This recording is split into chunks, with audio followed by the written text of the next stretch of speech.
Welcome to Creation Magazine Live. This is a program where we take articles from Creation Magazine and just summarize them for you and point out some of the most important parts, I guess. They're all important, all the whole article, but just some key things to encourage you to get to our website, creation.com. Check out the articles there, check out related articles, and just show you how you can really how to encourage Christians in the fact that what they read in the Scripture is backed up by what we see in our world today. Yeah, faith-building stuff on the website, creation.com, and of course the magazine, what we're talking about here. That's right.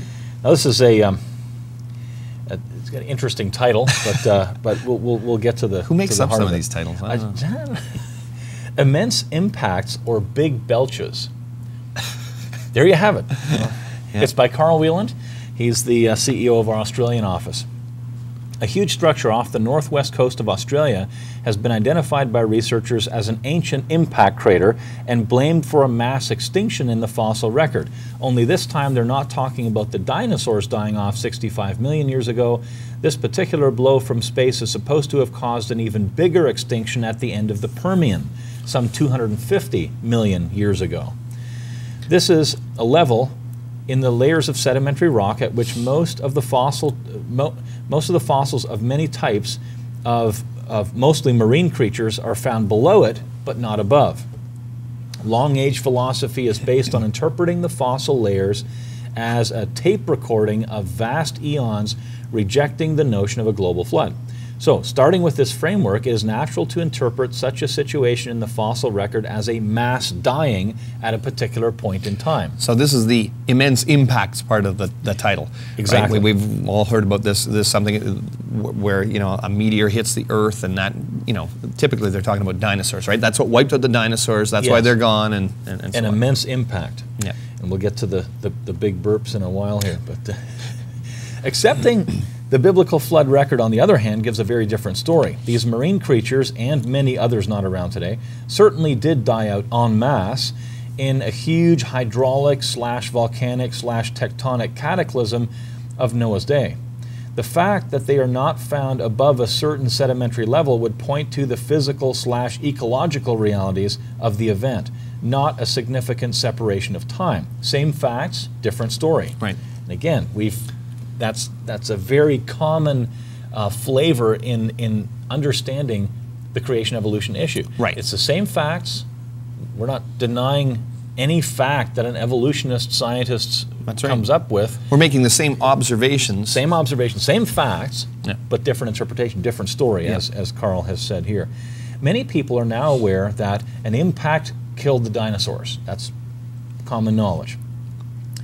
And the evidence of this alleged culprit left behind, namely a crater called Chicxulub on Mexico's Yucatan Peninsula. So some might argue that having two such large smoking gun craters correlating with mass dyings is strong support for the long-age framework, the millions and billions of years.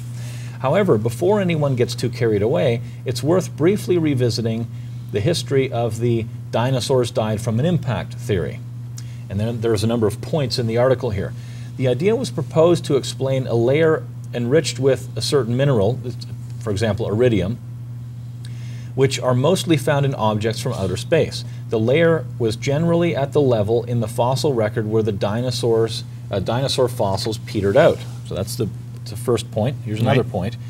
Others pointed out that volcanism could explain all the features blamed on an impact, and found evidence of massive volcanism at the same time, the evolutionary time, the Deccan Traps of India. Such super large volcanic outpourings, theoretically capable of altering the ecology of the entire globe, are known as flood basalts. So there's so much erupting material, it's like a flood of molten rock, of basalt.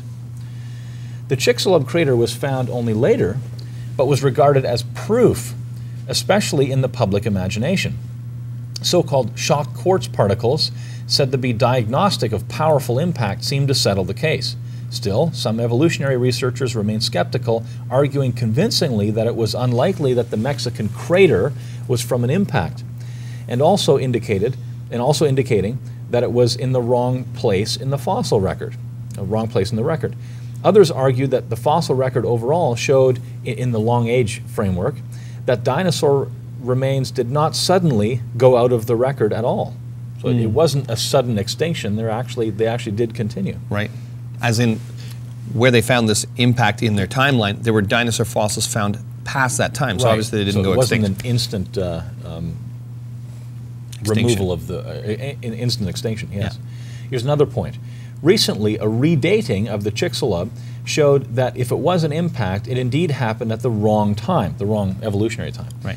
To be blamed for dinosaur extinction by several 100,000 years, in fact.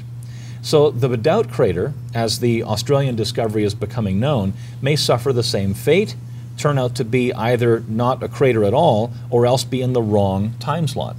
So it's some things to consider. Now Carl starts talking about these giant burps in this other section. Different interpretation of this. Different interpretation. A new theory has emerged which tries to make sense of all the ideas for long agers. It assumes that the structures such as Bedout and Chicxulub, these two supposed impact craters, are craters but not caused by impact from outer space. Instead, they are the result from Verneshot events. These are named after the father of science fiction, in quotes, Jules Verne, who envisioned people being shot to the moon in a giant cannon.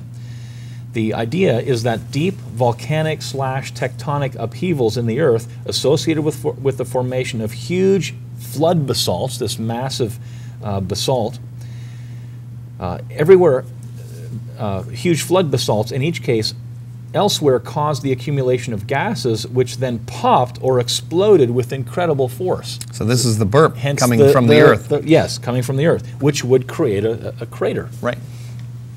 The energy of the blast would be that of millions of atomic bombs and capable of hurling billions of tons of rock in the air. So this is a massive, massive explosion of some kind. Some chunks would be large enough to cause huge craters upon their fall to Earth.